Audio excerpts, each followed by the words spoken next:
Welcome back to Season 3 of Comic Book Nation, the official podcast of Comicbook.com. I am your host, Kofi Outlaw, and today I'm excited to bring with you this team of people with me. Matthew Aguilar. What up? Janelle Wheeler. Hey, everybody. And bringing out the big guns today, Mr. Turn Up himself, Charlie Ridgely is back with us. What's up, everybody? And guys, we got some big things to talk about today. Man, it feels good to be back. We got big things to talk about once again. Marvel movies are back in theaters and at home, so we have to talk about Black Widow. We're going to go into Black Widow and Marvel's Black Widow, but don't worry, because we're going to go full spoilers on that. So we're going to save that to later in the show so we can go full spoilers. So anybody who has not seen the film yet, either at home or out in theaters, whatever your plans are, you guys can save that for later and kind of just avoid that, hop off maybe if we're going to be talking full Black Widow spoilers. But if you are down and have seen the movie, we are going in. So be sure to stay tuned for our Black Widow spoilers discussion. But Marvel's done a lot this week, so we have a lot to talk about. We're going to get into that What If trailer in just a moment. Plus, we're going to talk about Loki finale theories, the new Resident Evil series on Netflix, and whether you should be watching that. Plus, we got some good new comics to talk about this week as well. So, like I said, a lot to do. Let's get started. Marvel's What If. So, we finally got this trailer for Marvel's What If, which basically, makes good on the promise of the show. It shows us a bunch of kind of anthology-style tales of the Marvel Cinematic Universe and different ways that, people's fates could have gone, both heroes and villains, and the kind of different ways they could have ended up in this universe and these kind of alternate stories, which is a proud tradition in the Marvel Comics universe. What If is a classic series with this classic premise. And yeah, we're going to get this. Now, it's interesting to get this now as we've been theorizing on the show. This all has a lot to do with kind of Loki. And the show wasn't just some frivolous kind of, thing Marvel put together as an animated series, but it's actually connected to the larger idea of the multiverse. There, we've already had hints that these kind of storylines are part of the, the branching of the sacred timeline that Sylvie caused in Loki. And but we get some interesting concepts. There's something for at least everybody here, right? Like you got Peggy Carter as Captain America. Captain Carter, there you go. T'Challa as Star-Lord. Gamora becomes the Mad Titan. Spider-Man, we might see Celebrity Spider-Man. People call him Doctor Strange Spider-Man, but, Jimmy Lovett here, comic book. We got a lot of comic book experts who pointed out this is also... You got Killmonger doing something. Like, it's a lot of crazy stuff just in this trailer, just shot for shot for shot, and just seeing all these alternate takes. And the best part is you get, like, real stars of the Marvel Cinematic Universe doing the voices, which kind of hit hard, right? Like we got Chadwick Boseman in his final Marvel performance as T'Challa in this kind of Star-Lord tale, and just hearing him again it was pretty emotional for a lot of fans. So, What did you guys think? What if has this jumped up on your radar? Because I don't think a lot of us were like really counting on the series being like must-see viewing. But how are you guys feeling after seeing this trailer? I'm really personally very, very excited about seeing a couple characters that obviously we're not going to be seeing much of in the future, like Yondu. So I was very, very pumped about that. Named my dog after that character. So really excited to see him. And you were completely correct. Wasn't super on my radar. Wasn't something that I was really pumped about. The only thing that really had me from any teasers were like zombified heroes, and seeing that was exciting. But I'm not as into animation. And I will make note that this animation was really beautiful. I loved whatever stylized thing they're doing. It was just gorgeous to look at, and I think they're going to do a heck of a job. And shout outs to Doctor Strange. He looks amazing. Yeah, I saw the comparisons to Spider-Man Unlimited. I think it was that like 2000-ish. No, not Unlimited. Series. Unlimited was traditional. Was it Unlimited? What's the one that? It's the one with, ironically, it's the one with Drake Bell. I thought wasn't that the one with Drake Bell and Spidey? So yeah, no, I mean, I dig animation. Almost always. I am always if it's the animated. MTV Spider-Man series. That's the one. That's right. Cool. So it's like I'm always up for that. And What If is very much like the anthologies we read, right? For every great one, you get maybe two like not so great, but they're always fun and they're always interesting. So I mean, you had me at Captain Carter. Like that was in the original preview art when they teased that, like that character rocks. I'm so excited for that. It looks awesome. Some of the voices, it is weird to see them in animation. Did we confirm who is it? Hemsworth doing Thor? It sounded like Hemsworth is the one that sounded the most. Hemsworth, right, but it looks weird when you see his voice coming through an animated thing. It's very off-putting because it's like, oh, that's weird. T'Challa just seemed like natural. It was just awesome. So yeah, I mean, I dug it. Yeah. Marvel Zombies, yeah, you're right, is in there. Howard the Duck made a fun little thing. So yeah, I mean, it has the opportunity to open up some things. I remember that what if tale where it was Shard. It was like, what if Shard was the one that survived and not Bishop from the comics? And I'm like, that's the kind of weird stuff. What if Daredevil became the Kingpin? Like, that's the kind of weird stuff that you can do in this series. So I mean, that's fun. It's cool. Charlie, do you need to turn up on this, or are you good with it? No, I mean, I'm pretty good. I don't have a strong opinion either way. I'm excited about it. It's a Marvel thing. I like the animation. It's that weird thing where, to me, it toes that line of like, it could look really cheap or it could look really, really awesome. And I got both vibes from the trailer, I'm hoping it looks better when all said and done. Like, it does end up on the side of awesome. There's a show on Netflix called Dragon Prince that has a similar animation style. Oh yeah. Dragon Prince is a very good show. And I didn't think I would like the animation style in that, but I really came to love it. So I think that I'll kind of fall on that side with this too.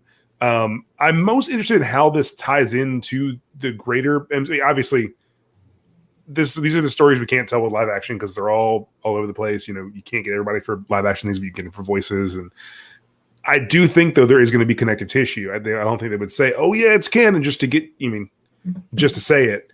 The Watcher really is what kind of creates that bond there. So I'm really excited to see what they do with Jeffrey Wright and the Watcher, and if they at any point address the Watchers that we saw in Guardians. And I have my own theory that I think the Watcher is going to be in the Loki finale, but that's a subject we can talk about later. All in all, like, there is some really cool grounded stuff happening in the MCU right now, and I'm excited for the other side of it too, of this big fantastical, like we're getting with Loki, this big fantastical crazy thing that could go any direction and completely unexpected. And I don't know, I think it'd be really exciting. All right. Well, there you have it. What if you guys haven't seen this trailer, definitely go on Comicbook.com, Marvel, check it out. And a bunch of write-ups. We already kind of have a lot of fun little spin-outs pointing out kind of detailed things from the trailer. I'm excited for Marvel Zombies. This animation style, I think, is going to be the kind of weird split. It looks like Star Wars Resistance, which was like the least favorite of all Star Wars animated series in this kind of CGI animation style. No, I mean, if you like it, it's your thing. It's good. Like, not everybody dislikes it. A lot of people dislike the Clone Wars animation style and things like that. So I think part of it's just people got used to a certain style with the Star Wars shows, and breaking from that felt weird for folks. Yeah, because the Genndy Tarkovsky stuff is really neat. My son's like obsessed with that. The Tarkovsky, it's so original good. Clone Wars. Yeah, he just makes me watch it like every day now, so it's kind of funny. But all right, that's the What If trailer. Yeah, I'm really kind of interested also to see the connectivity and how this could affect things. I think it could surprise us in some ways, so keep an eye on that. Talking about the multiverse, let's talk about how it just went crazy, Rick and Morty style, this week on Loki. So, if you haven't seen Loki, I don't know why you're listening to this, but we're going to get into these Loki theories. Yeah. So, Loki episode 5, we're coming down to the end, and man, this was a crazy penultimate episode, right? So, Loki wakes up, and I want some credit because I accurately described what had happened at the end of episode 4 and what this realm he woke up in was. It was like, I told you, it was just like email rules, right? You go to this place, you get deleted, but you end up in this place, and then you got to wait for final deletion. From this monster called I don't even want to butcher its name. What's this thing called? Goliath. It's Goliath without the Goliath. Wow, look at that. Charlie Ridgely with the smarts. Yeah, I never even put that together. Yeah, it is. It's exactly what it is.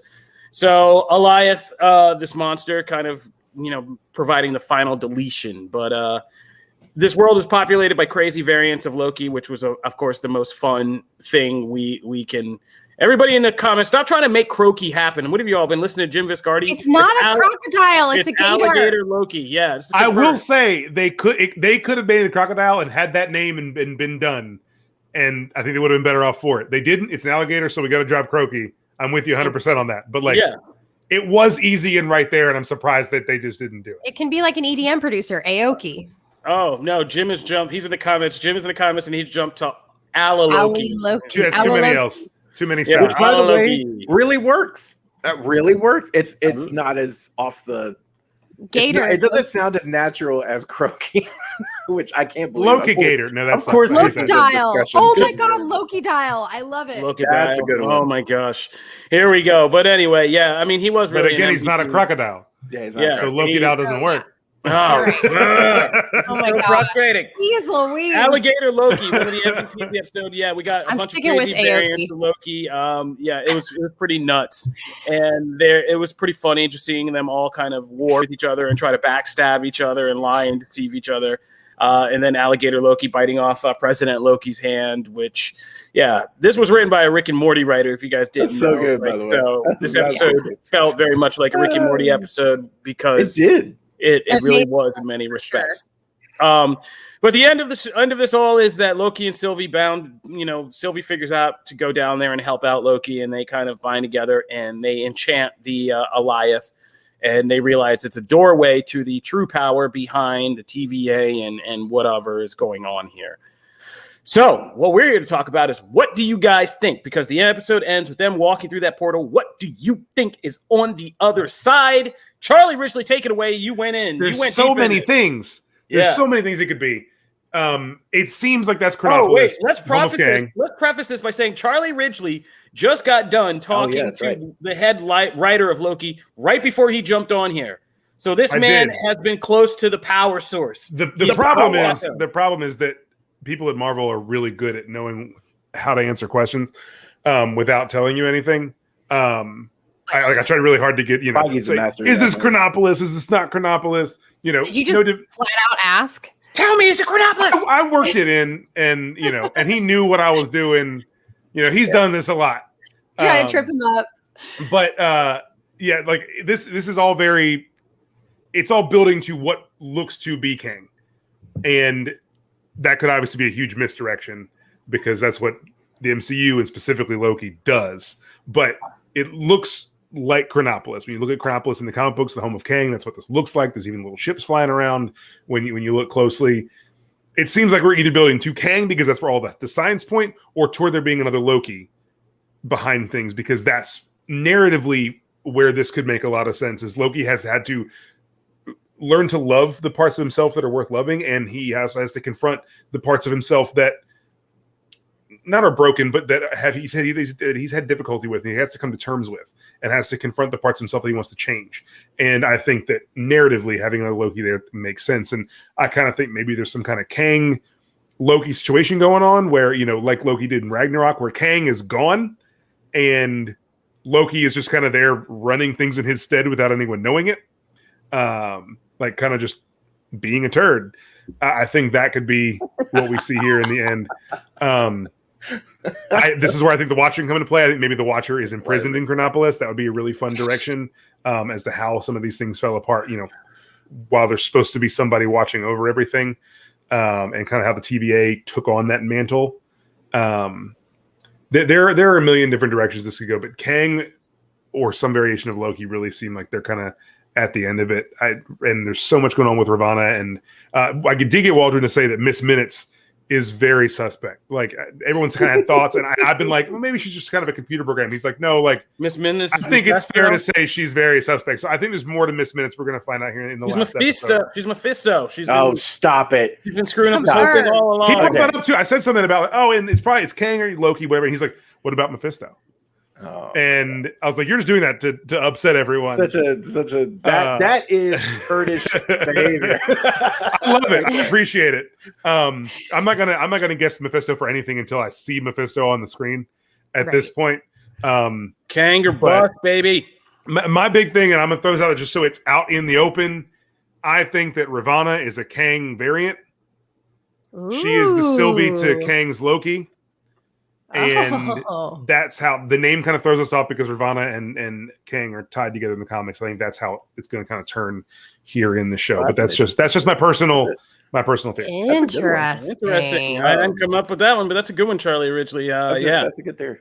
We have a lot of people in the chat still polling for Doctor Doom's. So we have Alex says the castle is the same as the comic book castle of Doctor Doom. Oh yeah, Latveria's in space. No, yeah, I mean, Doctor Doom is a weird pull. That would be such a left field like pull to pull Doctor Doom and Loki right now.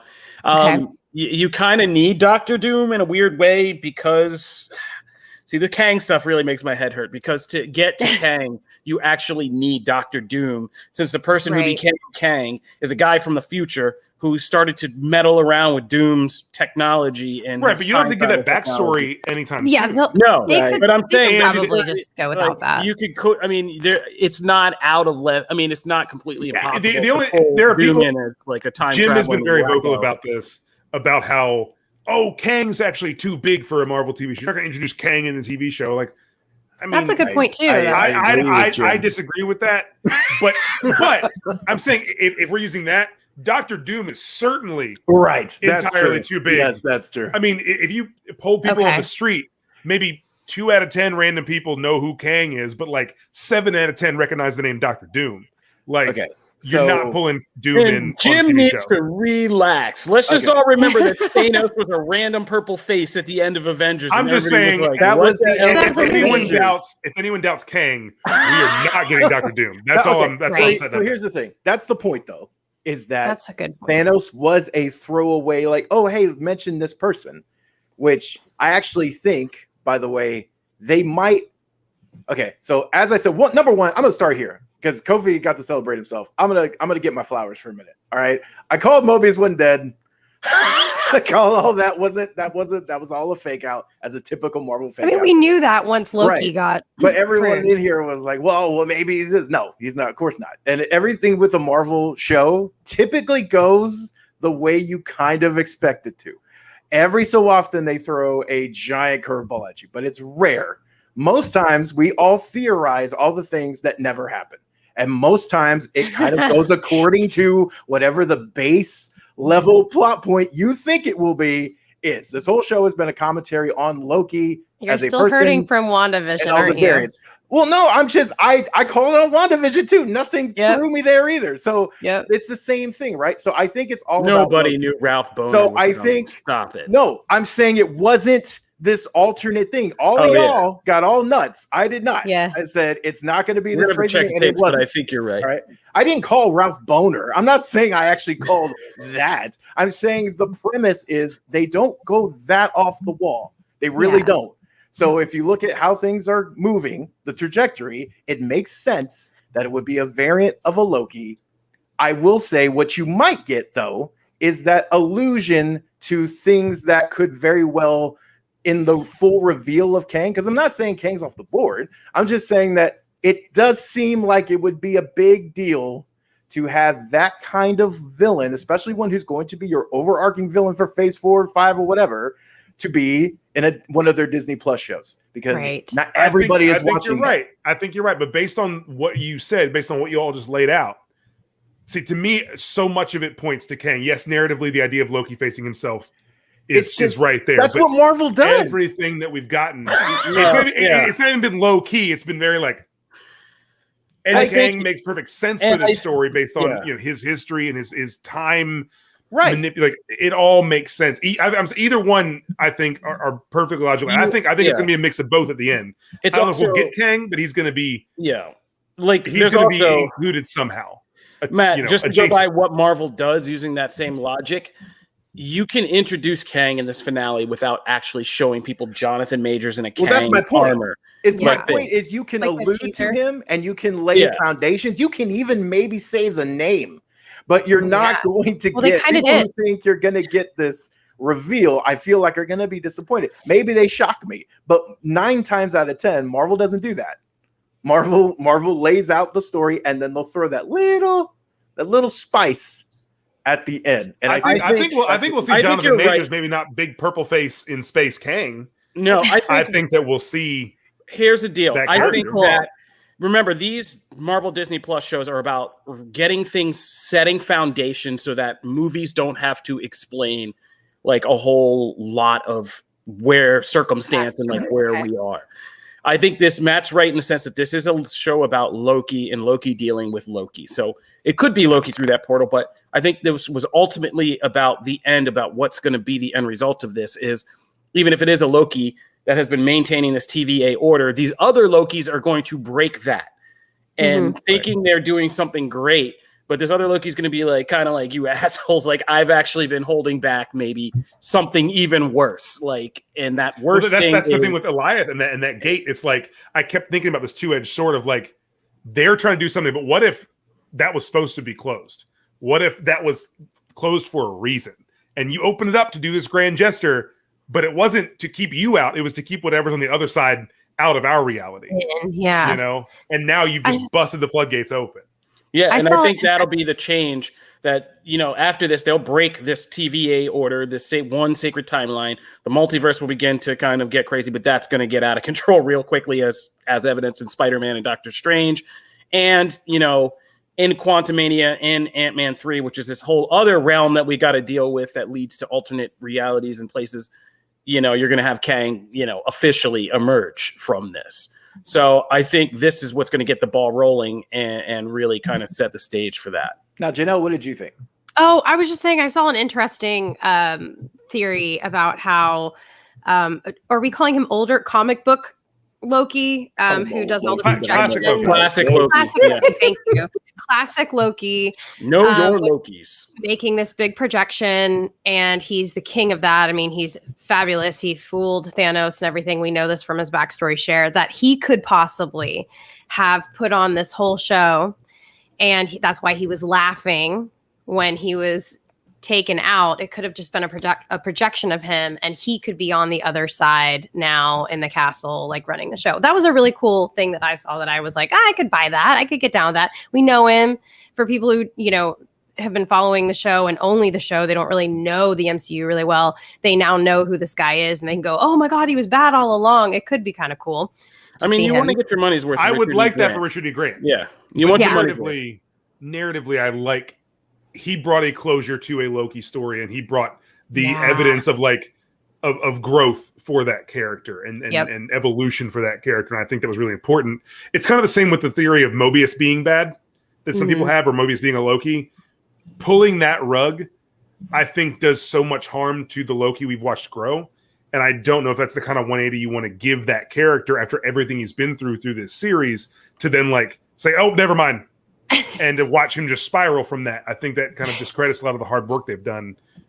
But again, Richard E. Grant, I want so much more Richard E. Grant. So if he can be the big bad guy, that's so awesome. Yeah. It would be cool. I think that'd be rewarding for, I feel like, a lot of different people watching the show. I feel like the super nerds would be kind of like, no, I wanted King. But, you know, maybe the casual watchers would be like, oh, that makes sense. It could also be a different variant just played by Richard E. Grant also. Right. Yeah. You know? Yeah. He was laughing maniacally, though, when he went out. Yeah, they've been tricking us. Like, we didn't expect President Loki, I don't think, a lot of people to be like a whole separate like version of Loki. I thought I did. We thought Hiddleston would just dress up as President Loki, and it was just like, when I saw that moment, I was like, oh, okay, that's a different twist. But that was great fun. But yeah, I mean, there's still some other factors in this. We know Loki already has a season 2, so this story is going to continue in some form for fashion. And there's still, I think at this point, like, they got to keep Sylvie because people love her too much. She's amazing. I would be so bummed if she was gone. I mean, if anything, she would be the star of season 2. Like, if something were to change, I could see that happening. I mean, I want her and Hiddleston both to be in it. I'm just saying, like, if there's always ways to bring back. She's not going anywhere. Yeah, exactly. So yeah, man, it's a lot. We're gonna see. I hope they stick the landing, because this series, I think, has been my favorite so far. Because I've been judging these on the ones I've felt are worth the agony of staying up at like 3 a.m. and watching, and Loki's been my favorite so far. So I'm really praying they stick the landing on this one. Yeah, and we get Kang, because that's what I want.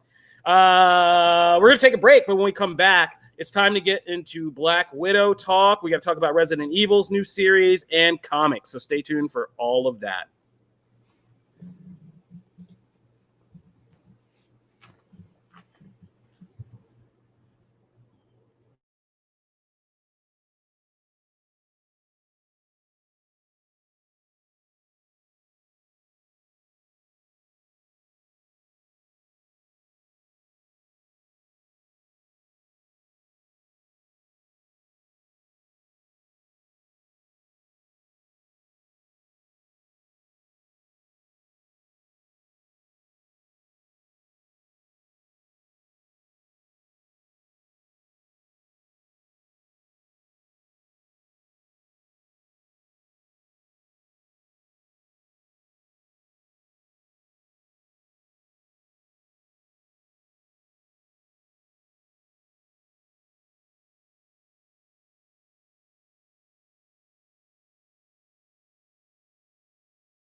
We are back. We are All back. right. We are back. I think it's that time. You think it's that time? Or do we want to knock out Resident Evil real quick first? That's up to you. Yeah, let's do Resident Evil real quick first. Just All right. then we'll do Black Widow spoilers talk. Give some people a little time. Just a little more time. because I think they should hear about this first before they have to make the decision of whether they want to stick around for the spoilers talk. All right, so Resident Evil, Matt, take it away. Because I'm going to get in on this with you, but you take it away, buddy. I was actually, by the way, I was very excited for that you actually jumped into this for me. So I was cool. So for this, it's a 4-episode series on Netflix, Resident Evil Infinite Darkness. Stars Leon Kennedy and Claire Redfield. And okay, so this is it's set in canon, but it's kind of like this, offshoot story. It's after a few of the games, especially Resident Evil 4. And so like Leon's basically kind of like the president's like right-hand guy. He's like his most trusted. He's just Jack Bauer. Yeah, he's just Jack Bauer. And then Claire's like doing, I mean, a lot of different things, but like she's trying to help this nation and she's doing a bunch of like recovery stuff for them, and it's cool. So, but we don't actually see them really come together in your typical kind of Resident Evil fashion until the very last episode. Now, I don't know about you. It's just, Jim was asking the comments just to say it's 4 episodes. Each one runs between 25 and 30 minutes. It's so really altogether, quick. it's about the length of one movie altogether. And it's really quick. So I'm not going to get, I mean, you don't really have to get into a ton of spoilers with this. There's kind of this overarching political thing, this global scale plan. And then you get all the kind of Resident Evil stuff kind of as the journey goes on. For me, I was glad this was not 6 episodes, because at least I didn't have to make it through 6. This was bad. And I'm so bummed. Like, you don't understand. I am so bummed. I'm so disappointed now. I was so excited. Good. I thought I was going to be the detractor here. No, I don't like it at all, and I thought I was going to have a hot take. Here's what I'll say. There are some really fantastic sequences in this. There really are. Yeah. Like the submarine sequence, really great. Like that. Almost one per episode. There's like one. Yeah, this one great Resident Evil moment. Yeah, in each episode. But the first time I played it, there was something wrong. Like with the streaming, the voices were off, and I was like, "Is this dubbed from another language?" I was like, "What is happening?" And I was like ready to rage. But then I like just went out and started it again. I was like, "Okay, now I got it synced up." Yeah. It's barely better. It's not great. Yeah, they got a little too ambitious with the animation style. It's I haven't seen that weird uncanny valley feeling exactly. that I get. I was going to say, we haven't had this. You haven't had this weird of a viewing experience since Final Fantasies. The Enemy Within or the Spirit Within. Spirits Within. Oh yeah. Man. Oh, yeah, that's what this makes. This instantly, I had like flashbacks. Of really watching that in theaters and being like, these are it feels like they wanted to do what a lot of the Love, Death, and Robots animation does, where like it looks real. And it's great in Love, Death, and Robots. I'm propping that up, which is an incredible series. And some of those do that like realistic animation.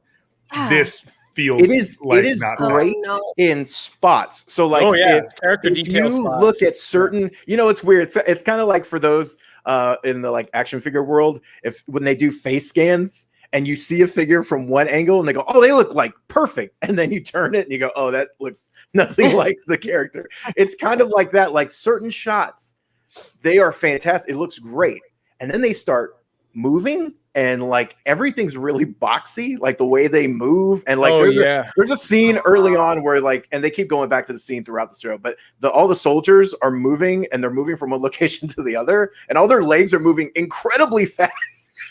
And like it was so weird because I'm like, they look like little ants like moving. It doesn't seem natural. My god, the last shot of Leon while he's like walking into the White House or whatever, it's so funny. I was like on the floor, I couldn't stop laughing.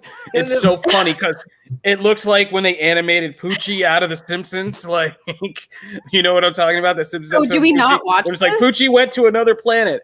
I mean, it's good to have in a background if you're folding laundry. Man, like, I don't. Okay, here's what I would do. Because you'll hear the sequences start and you'll look up and be like, okay, that was pretty intense. And then like, I mean, just don't watch. Thethe's a million things to watch. You don't need to watch it. I'm not going to make an excuse for you to watch something. No, it's great. I'm gonna You say said it like it kind of is. sucks. I'm gonna say it's Okay. entertaining enough to just put on in the background if you're doing something, and like just look up for those sequences that are going to be kind of cool. Like there are some pretty cool sequences. Okay, I won't even go that far.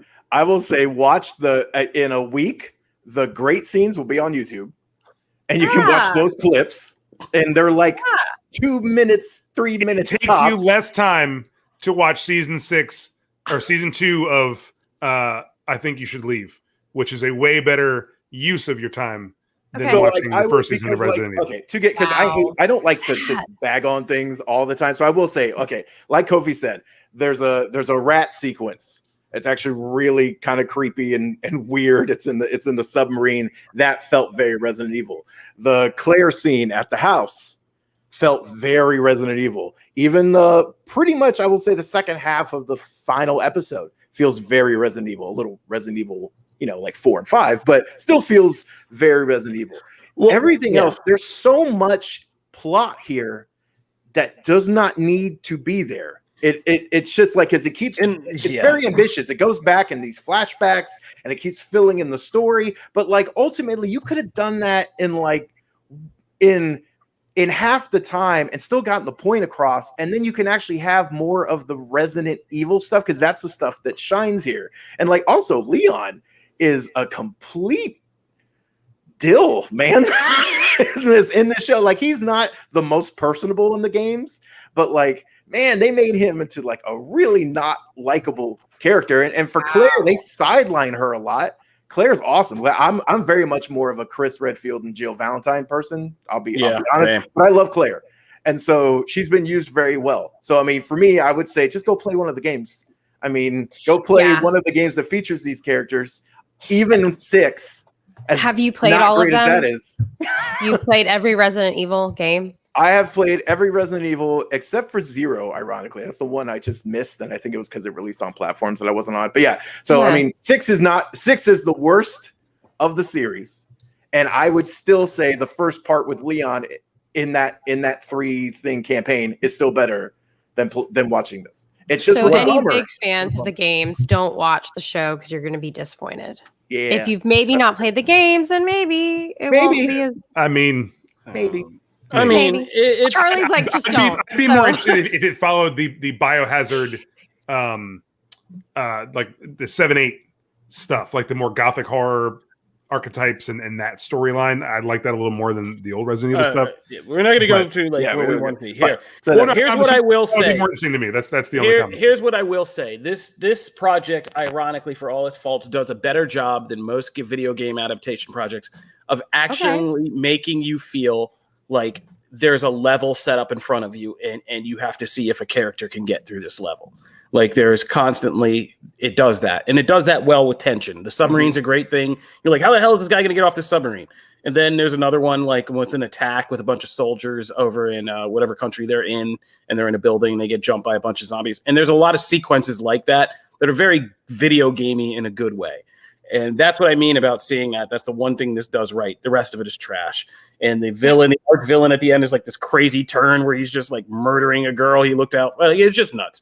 It gets crazy at the end. That came out of nowhere. No way. Like, it looks like a big cutscene. Yeah, it's just nuts. So, take it or leave it if you don't got anything else to do, I guess. And you've seen Black Widow and you've seen everything else there is to see this weekend. Resident Evil's there for you too. We're not going to waste too much more time on this. All right, let's move on. We're going to talk about the big main event today.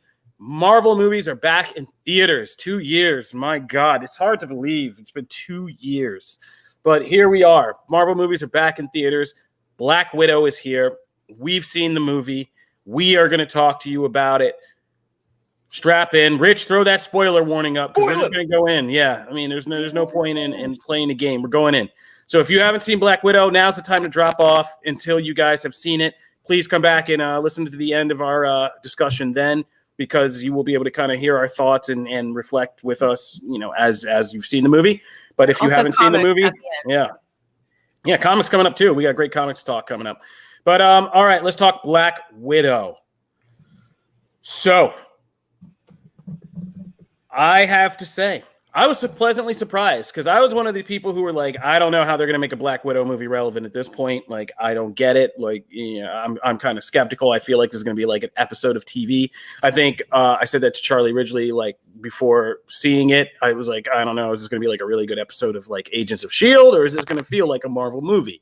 And I was surprised by how much I enjoyed it. Black Widow, the action stuff is pretty good. I mean, some of it's pretty standard Marvel, green screen work and stuff like that. But what I was surprised about was the amount of kind of heart that they managed to pack into this, and kind of real world relevance, like things that resonate. This movie is disturbing in a lot of ways when it comes to kind of things about girls and gender relations and the experiences that women are going through in the world and the traumas that they have to go through. It's really unexpectedly unnerving in that way, in a good way, for making Black Widow's story and what we know about her history and these things that have really just been kind of side stories or kind of pawn pieces in the stories of other things going on in the Marvel Cinematic Universe. It brings them to focus on Natasha herself. And gives much more dimension to her character in terms of what it means of what she's been through, what she survived, and how she's kind of emerged as her own independent superhero and character from not just, kicking alien butt, but, the kind of traumas and things she's been through. So I think it's a job well done. And it's one of the better paced Marvel movies I've ever seen. Like scene for scene, moment to moment, there isn't a lot of wasted space. The dialogue's great. The ensemble of characters that they got together for this, Florence Pugh, Rachel Weisz, David Harbour, they're all really great together, and their chemistry together is really good. And just the writing and the dialogue in this movie is also unexpectedly really good. It's a really good sisters movie, like about sister to sister relations, almost like sisters on this weird kind of estranged sisters on this road trip with their parents. It could be like an indie movie, except it's a Marvel movie with a bunch of spies and super spies and stuff. But unexpectedly good. So I really dug Black Widow, and it just makes me believe, like, I mean, at this point, Kevin Feige and Marvel Studios can really just do anything. They can dip back in time and be like, here was a day in Vision's life. This would be a great blockbuster. And I'd be like, I'm down. And I'd be like, okay, maybe. See, I'm after Black Widow. I actually think that's I was not excited about Black Widow, like kind of like you were. I was excited because it was a Marvel movie, but like I had this notion that there weren't going to be any stakes. And that was I am frustrated with myself for having thought that way, because what I was mistaking scope for stakes. Stakes don't have to mean, oh, the universe could end, or, oh, the main character might die. We don't know. That's irrelevant to a story. This is the first Marvel movie that we know where it goes. We know that she dies at the end. Like, we knew going in that she was going to die when all this was over. And so already knowing that it's not going to affect the rest of the MCU, whatever she does, we got to actually focus on the story of the movie and on the characters and the journey they're on. We get to sit in this moment with them. And it made it so much better. I didn't worry about the greater MCU. I wasn't worried about this giant universe altering situation. I just got to watch a story about a few people. And that's like something that the MCU has been missing a lot of the time. Charlie, you're going to make me really enjoyed it. I've really enjoyed it. And I really like that in this. And so saying that, what you said, Kofi, like, I would like to see more. I wrote a whole article a couple of days ago about how the MCU needs more prequels. This is the first like true prequel I can think of. And correct me if I'm wrong. Like Captain America was set back in time, but it was an origin for that character. We hadn't met that character yet. So anything could have happened there. This was a true prequel of we saw what happened to a character and then went back in time and then gave this glimpse into their life. And I really, really appreciated the time we got to spend with them, because it was a genuine experience for me. It wasn't about a franchise. It wasn't about a universe. It was just about this specific story. And I would really love to see more of that after having seen how well it was handled in this one.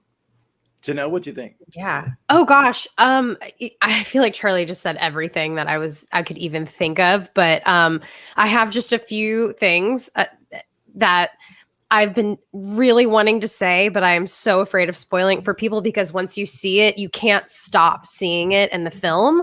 So if Natasha is dressed to the nines, she looks fabulous. Her suits fit gorgeously. Her sister is in these sloppy, ill-fitting costumes that I just could not stop staring at. And that was my only qualm with the whole film, was that I don't know what happened with costuming, but it's like they didn't take as much time to fit her or something. And it was like, I mean, her white costume was like hanging off. It was like bunching up. She looked like she was in a big, like, Jinko version of the Black Widow suit. I was so confused. I'm like, what are they doing? Dude, it's a rite of passage. It takes it's part of your contracts. Your first costumes are trash, and then as you stay with the franchise, but also they didn't have custom costumes built for them. Even though I do love Cap's they just had Mason was great. I hope we get to see more of Mason in the future. Like, she's way more rough around the edges. Viscardi Vendetta says, yeah, that's just bring this in. Yeah. Okay, well, that makes sense. That's just her character. Comment people are saying that's just how Yelena rolls, man. She just rolls. I mean, her first choice of an outfit was like a dad fishing vest. Okay, by the way, which was incredible. Like, those pockets, bro, they had pockets. It was practical. That's a great one. Well, okay, so it's like they weren't trying to show her figure. That's seriously what it felt like. But also, just the other comment that I had was, I did not expect comedy. I mean, there was like so much laughter from. I felt like Ragnarok. I was laughing. I didn't realize that the writer also wrote Ragnarok. I did not realize. I didn't know that either. So you just did both. Wow, and it makes a lot of sense. Yep, a lot of really funny moments that I was out loud laughing, and yeah, good. I did not know that, by the way.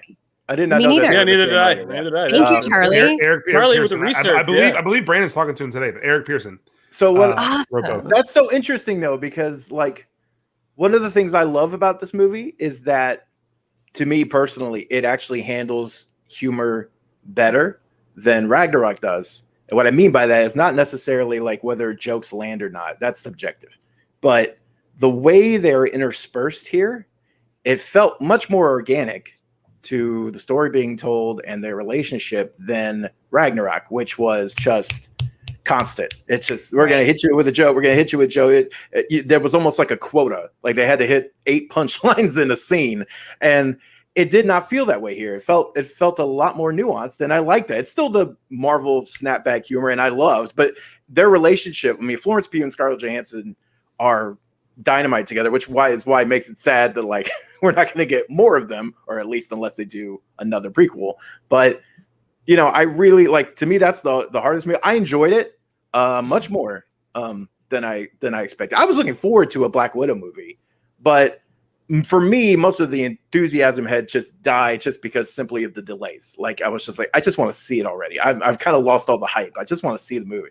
And it was really good. But for me, the stuff that sticks out is it's the family moments.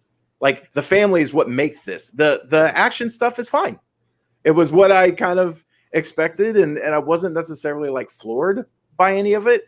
The reason I would go back and watch Black Widow, which I totally would, is for like the moments at the dinner table where they're talking about like, you know, Yelena is basically like, it hurts her that Natasha is talking about family in this way. Like their family didn't count, their family didn't matter, they were real. Like that whole scene is fantastic. The scene between Yelena and Guardian is great when like they're in the room and she's like, please stop talking. And then he goes and sings, right? And there's that pullback. Like they do that really well here. You know, and Florence Pugh like stole the show in a lot of ways. I mean, she's been great in pretty much everything, but she's fantastic here. And I liked all of her little touches, like all her little touches to that character. You know, it's just great. Like I could have eaten up a whole other hour of their just. This was certainly the biggest stage on which she's been great. Yeah. Because she has been great, like you said, in everything she's done. But the project she's been in have never been on this scale. Right. You know? Now she's locked in. You got Geek North already calling it the MCPU. I will say though that, you know, to your point, Matt, I think this was the most natural of any, like, the natural feeling of the MCU. Like, the family felt natural, and just the way that they communicated, and the humor, like you said, felt genuine and real. Like, the humor wasn't, we're making a joke. The humor was, these are families. This is a family talking how they would normally talk to each other, and that was very funny. And then putting Alexei in his place and really kind of being over him was very funny. And like Natasha's whole thing, right? You go from a joke, which they're having like a fun moment, and then she literally like springs into like, you're an idiot, and you're a coward, tells him why, and you're kind of laughing because it's a funny comment, but there's truth. The emotion's very genuine, coming from a very real place, and so it feels you're kind of caught between this thing constantly. And when she calls her a coward, and then Yelena's like, that was me you were testing. Like, there's some very real moments. And I will say that first entry scene, this is by far one of the most riveting entry scenes into a Marvel movie yet for that. Really, like, Michael Mann, like. Yeah, with the Nirvana track. So good. It had that old like that. That's what I said. It's unexpectedly unnerving. This movie, when you see the girls being trafficked and all that stuff, like, it's really like, you're like, whoa, this is really intense. Black Widow's origin is not so fun anymore. The action, especially in that first half, Matt, you're talking about like the action being kind of what you expected. Like, this is the first time in a Marvel movie where I've actually like felt like things hurt. Like, I felt pain watching, like the fight in the apartment, especially. Or, at the end with Dreykov, like, when Captain America Winter Soldier is kind of heralded as the best actor in the MCU, but like, those are super soldiers, and they're punching each other like, okay, like they're superhuman things. These are just like regular people. I mean, they're really talented, but they don't have a superhuman injection. Like, they could die. They can feel pain. They can be hurt, and that, like, they threw their bodies into them. I agree with that. It's just there's a sense of like, okay, when Natasha falls during that scene from like when they're jumping, when they jump off a lot. Okay, I'm like, she's dead. Okay, there's no way she's alive. I'm sorry, like, it's because you are a real person. So many times, dude. Like, just in the apartment fight, she like slams her head on a door frame as they're like trying, like they're fighting through it. There's a little suspension of disbelief there, which is perfectly fine. It's a superhero movie. I'm not over. I did look at that.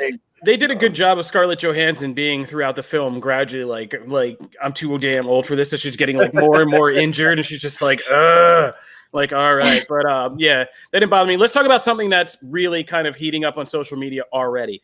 How did you guys like this adaptation of Taskmaster and how they fit it into the story?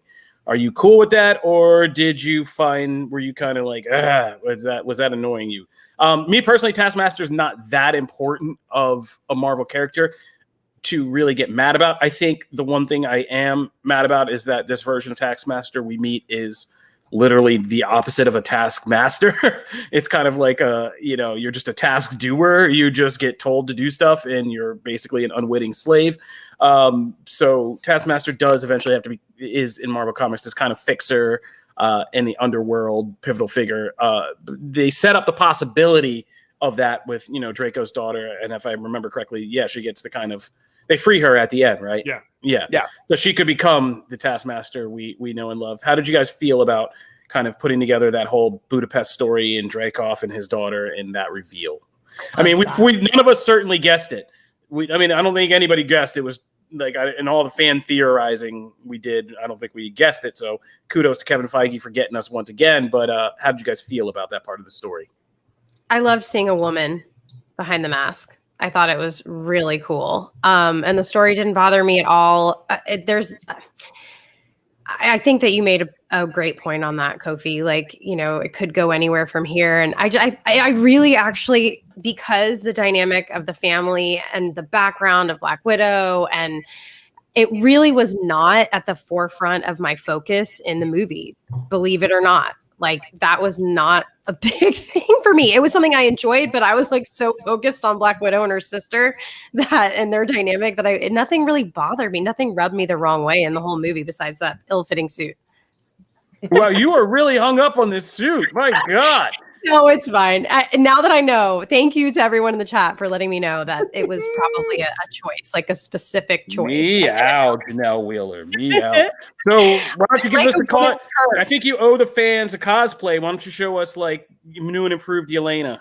cosplay.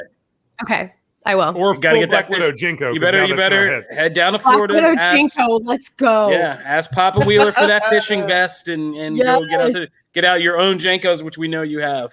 I do. Nope, you kind of hit the nail on the head. Like, Taskmaster is not that important of a villain. I think there are characters that you need to like. I've been very public about my frustration with how they've handled a character like Spider-Man in the MCU. You know, and because Spider-Man is so like he has to be done the right way for he has so many iconic personality traits and things about him. Taskmaster is not that character. Taskmaster is not Peter Parker. You don't have to hit the nail on the head with all these things for a Taskmaster to work. And what I said earlier about this kind of existing in a moment in time and you being able to focus on the story, that really plays to why Taskmaster works here. Because if anyone else was in the suit, it would not have mattered to the story. It would have just been a cool reveal for the MCU. Like, this actually mattered to those characters and to the story that they were a part of. This was the only way to really like actually integrate, and then for that reveal to truly affect Natasha. Like, that was such a thing for her to experience that I can't see, like, if it could have been any random Marvel character, if it would have been Mason under there, it would not have had the effect that it did for it to be Antonia. And it was the perfect choice for this movie and how this story was told. And so it's Taskmaster. It's a C-list Marvel villain at best. Who cares if it's not the dude? Whoa, Matt, come on! Like, Taskmaster is awesome, man. I don't have a problem, but like in terms of like the importance in Marvel. Oh, come on! Like, you have like it's not a Thanos, it's not a Doctor Doom. I'm not a Taskmaster stan. Relax. I'm not saying he's Doctor Doom, but those are like the top of the crop, and you put him all the way down to C. And then I would take him over half the MCU villains that have been featured. A lot of them have been B and C list villains from the comics. D. You know, yeah. The people are turning against you, Charlie. They're saying B level.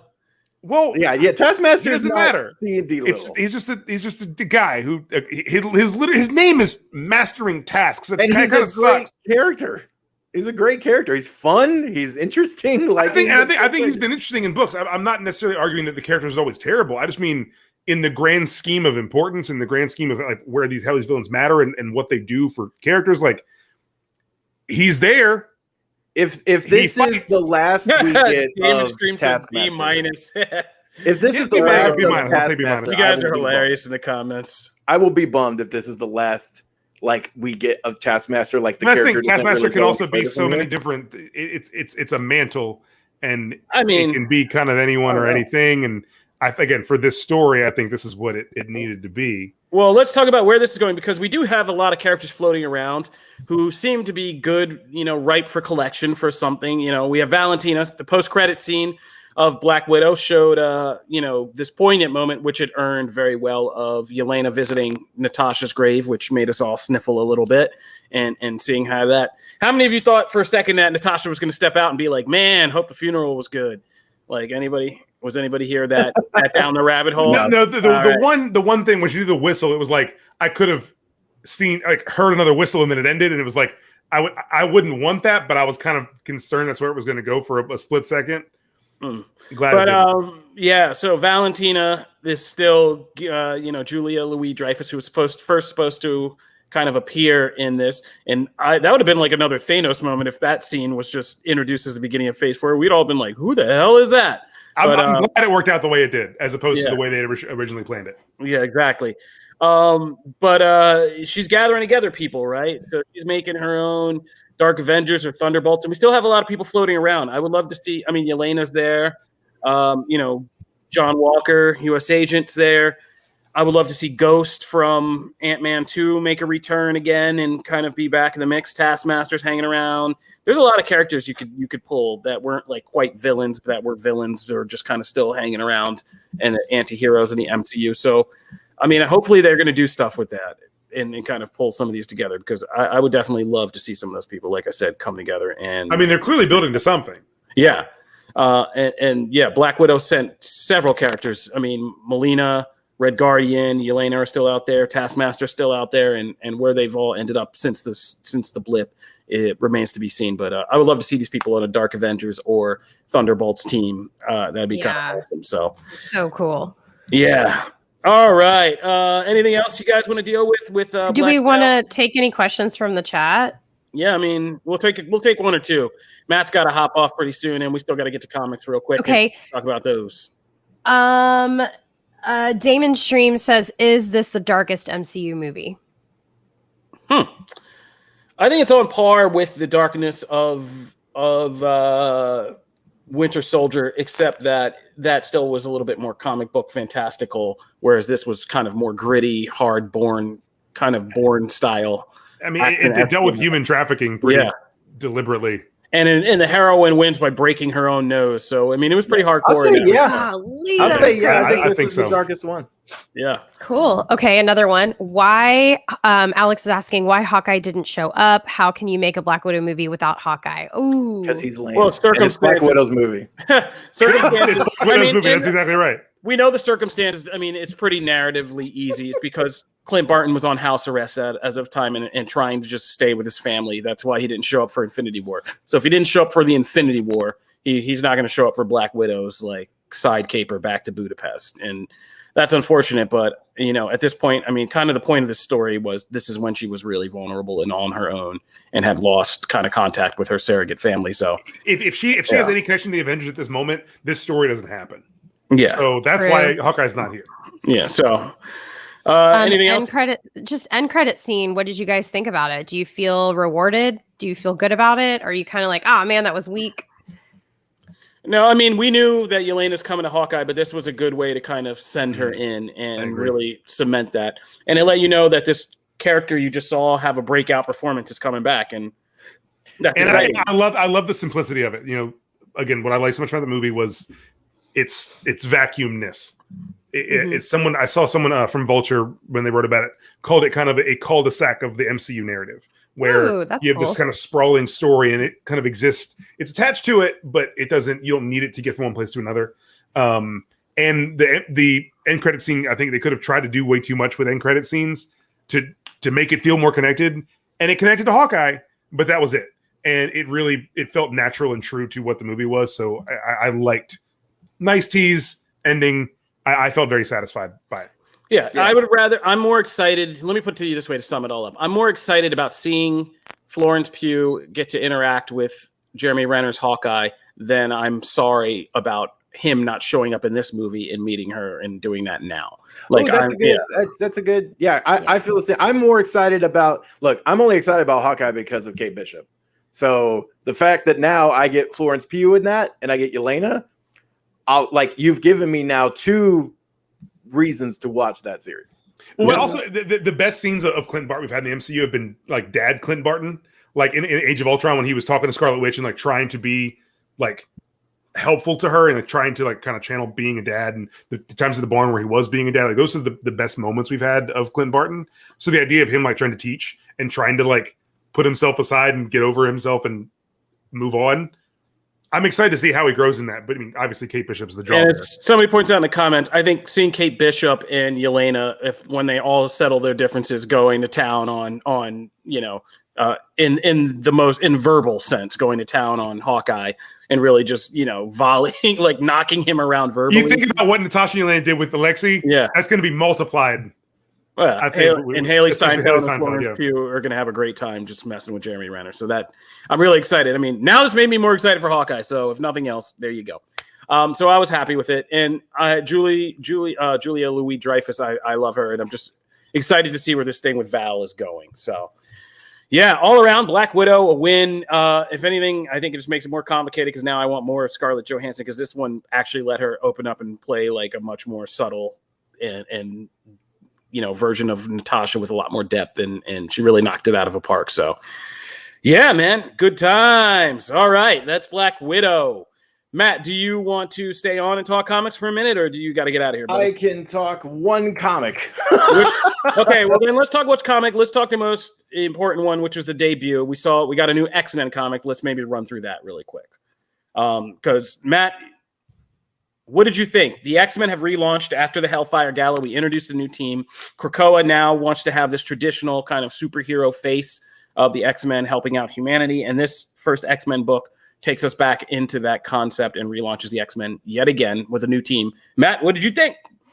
I liked a lot of this. Like the introduction of a new antagonist is interesting. I like the way they kind of set that up, like that them taking over a planet didn't just affect all these other things, but then it affected someone on a very like personal and level to where like they want revenge. Now it actually like made a lot of sense. I was like, oh, that's a cool take on a villain. And all the stuff that takes place with like Ben Urich and Cyclops, that whole back and forth, like I eat all that stuff up. Like the interactions between the like top people at Krakoa and the rest of the Marvel universe, I love. Like that's the stuff I really enjoy. The monster fight was fine. What I do love, can we You're all a Power Rangers fan. Can we all give props though that they got their own Megazord? That's awesome. Like that part is cool. Yeah, I was about to say you better stump for this. This is Power Rangers. That part is cool. But again, like the villain has no like there's no like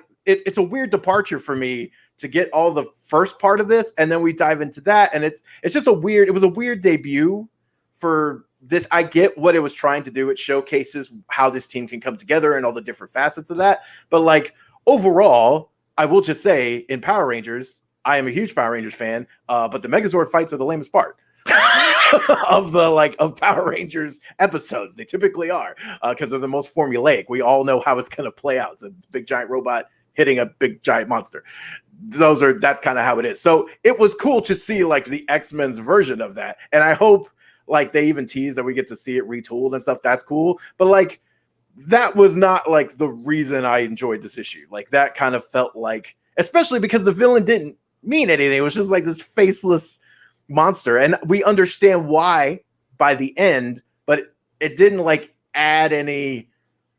I understood why it was there, but I didn't add any like context that like reshaped the battle for me. It was just a fun fight scene. It was fine. The stuff I love though is the back and forth stuff, and even like the Ben Urich letter, like at the end, like that whole the article he wrote and all that stuff. That stuff's so cool, and that's why I love this version of the X-Men.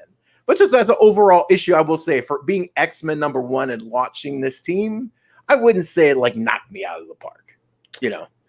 It's kind of hard to follow the last like X-Men launch.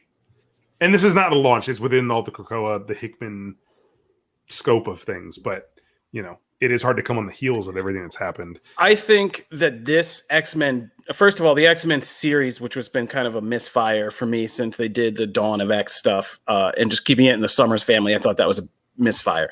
This has been a kind of relaunch. And I think what I asked myself going into this book was, what is this X-Men going to be? How is it going to do something different with X-Men? And it did that. And I think that the Megazord fight actually showcased this the best, because I said, if nothing else, what Hickman has done to X-Men that no other Marvel creator has done before is that he got that mutants are this community, and that community aspect is kind of the most distinct, important thing about them.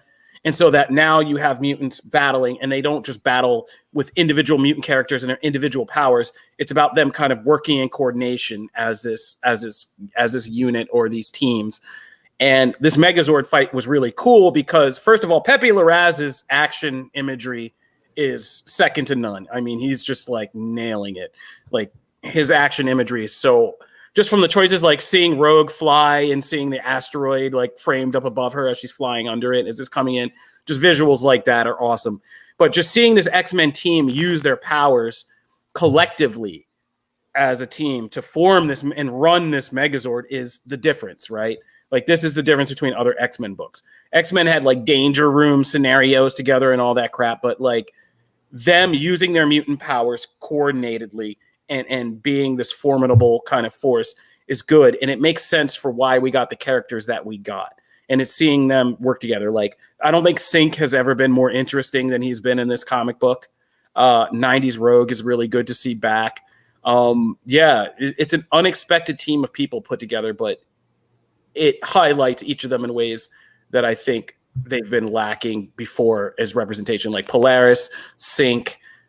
Even I like what they're doing with Lorna in this, and the kind of version of Lorna. They've chosen the more badass, out there, Wolverine-ish Laura, as opposed to kind of the sullen goth Laura. Like all of that, and they all. I like this team dynamic, and they're interesting to me together. So I am kind of on board with this. But the villain stuff, I thought the villains were murky because there's like a villain at the beginning, and is that the same guy at the end? Because that was kind of confusing to me. Yeah, I was confused about that too. I didn't understand that. Yeah, I don't know if they are the same person, because like one, I mean, it seems he might be, because it's all about changing the human form and evolving it. But that part was a little murky, kind of the beginning and the end with the villain. I liked all the stuff in the middle with the X-Men meeting Ben Urich and the treehouse, and why he kind of susses out why they're doing on the treehouse and all that, and their fight with this mysterious monster. So I liked all the stuff in the middle, and I'm kind of intrigued because I feel like the X-Men as a unit are going to be different than I've seen them before. So, yeah. Janelle, you're always controversial about X-Men. How'd you feel about this one? Oh, gosh. X-Men is not my wheelhouse. I always admit it. I feel like it's a very hard comic to get into if you have not been reading it for a long time. So I don't have a lot of context or anything. I was pleasantly surprised. I'm intrigued by this book. I really am into this villain. Thank God you had me reading everything going on with Mars prior, so that I understood why it's important that, the mutants took over Mars, and he's upset about it. And it's just really, I thought it was really cool. It was laid out pretty cool. Again, with you guys, I wish I understood how he tied into the end, the villain. I'm more intrigued by the villain than anything else, honestly, in this book. I just want to know more about him and like what he's doing and how he changed his entire body so that he could live on Mars. And it's crazy. Yeah. It's just a really cool idea. But I what I was thinking is that he was just partaking in the gambling thing that they were doing. Like he was there as well with all the bad people. Like that's what I thought. Like maybe he's there and he's just like looking and watching and seeing what everybody's doing and kind of pulling the strings of like, oh, let's go after Earth a little bit more. I don't know, but really excited to see where it goes from here. This is probably one of the more refreshing books for me for X-Men. I was more into this than most. Awesome. And surprised, because when I had it in the inbox, I was like, freaking, they picked X-Men again. Like, I know when I bring up X-Men, Janelle like grimaces, and when I bring up Green Arrow or very long books, Kofi gets mad. Yeah. But I was pleasantly surprised. Nobody needs 100 pages of Green Arrow. Yeah, no. All right. You guys just want to do, Matt, you want to touch on Wonder Girl really quick? Yeah. Well, I mean, it feels like it's been a while since we actually talked about the debut of Wonder Girl. That issue knocked it out of the park for me. I was just as riveted by like the overall kind of macro plot in this one of you're seeing all the different factions kind of react, and now they're kind of crossing paths as they try to track her down, all for their various reasons. You're still kind of trying to get a handle on why, this kind of what this prophecy is, and like why her coming out of hiding and stuff is such a big deal. I mean, and this issue is gorgeous. Like the opening scene and the ending scene are like stunning. Like there's just so much. This book is gorgeous. What I will say is like this didn't have quite as much Yara as I wanted. That first issue had a lot. Like it just had a lot of her. Like she was clearly the focal point. And here we kind of expanded that a little to some of the other supporting bits and players, and they're just not as interesting and as personable and just all out likable as she is. So like every time she's on a page, it's like it's money. Like it can't go wrong, and it's just so interesting. And then when she's not, the other stuff has to kind of be on a different tier to kind of keep that bar up. And sometimes it's just not as interesting. But I still really enjoyed this issue a lot. I mean, I would easily recommend it. I still love this series. That's me. I don't have a dog in the fight. I just want to say very quickly, some of my favorite art I've seen in a little. I love the art in this Wonder Girl book. I thought it was really, really neat. And its use of paneling was some of the most effective I've seen in a while, especially from one of the big two books. It helped itself move very creatively and very fast. Yeah, Joel Jones just was it's exceptional to look at. Yara Flor is, I mean, the character just from a character design to just her personality just steals the show every single time. It's pretty amazing stuff. Like, she's one of my favorite new characters by far. So she's awesome, man. Yeah. All right. I just want to shout out a couple other comics, not to hijack Matt's column, but I did a lot of reading this week and I want to shout out a couple things. The Nice House on the Lake continues to be a great series. I know you put that on our radar. I actually took that up and read it. Man, that one's a mind screw. That's when James Tynion Ford can actually put a lot of that wordiness to good use. That's a great series. If you guys haven't read that, if you want a good sci-fi read this summer, read DC's Black Label, the Nice House on the Lake. Great sci-fi series. Really, really kind of head trip series. Awesome. I read that. The end of Batman Fortnite. Yeah, it came up. Well, I wasn't thrilled with some of the last few issues as the first issues. It stuck the landing and still managed to deliver a gut punch emotionally to the Batman Catwoman story, which was like, still this series, one of the best Batman stories I've read in a while, from the detective stuff to the Catwoman relationship stuff and just, defining Batman to the Snake Eyes fight. Man, this has been a journey. This Batman Fortnite series is way better than it ever had business being, but here we are. What else to read? Star Wars War of the Bounty Hunters is still going on, still entertaining. Check that out as well. And I think that's as far as I am. I haven't read everything yet. I still got so much Batman stuff to read this week. So big stuff happening in comics. Great. I will second that. I wasn't like, the whole overall issue was probably one of my least favorites, but that whole story arc right there, that part with them. And that, do we go? Do we not? Do we stay? Oh, we should have stayed. Like, oh man, that was excellent. Like, that's so good. Very much recommend. All right. That'll do it for this episode of Comic Book Nation, guys. We want to thank you guys for tuning in. As always, we put up new episodes every Wednesday Fridays now. Oh my God. On Fridays at noon Eastern time. We are live. It's okay. I know. We are live on Twitch, Facebook, and YouTube. If you missed the video show, they'll be replayed on those platforms. If you just want the audio, we're on all your favorite podcast platforms: Apple Podcasts, Stitcher, Spotify, iHeartRadio, or tell a smart home device. Play Comic Book Nation podcast. It'll fire up for you. Follow us at Comic Book Nation on Twitter. Or if you want to just hit us up individually, I'm at Kofi Outlaw. I'm at Aguilar CB. I'm at Janelle Wheeler. I'm at Charlie Ridgely. Thank you guys for tuning in. We hope you guys have a great Marvel-tastic weekend watching Black Widow. Movies are back, baby. We're getting back to life here. It feels good. And I'm excited. MCU, I tweeted this out, but I am genuinely happy. I mean, for the trolls, the crazy theories, the trending topics. I'm excited for MCU Twitter to be fully back this weekend. I'll be jumping in. See you guys out there. It's been great. It's been fun. This is Comic Book Nation. We'll see you again next week. Peace. Deuces. Bye, guys.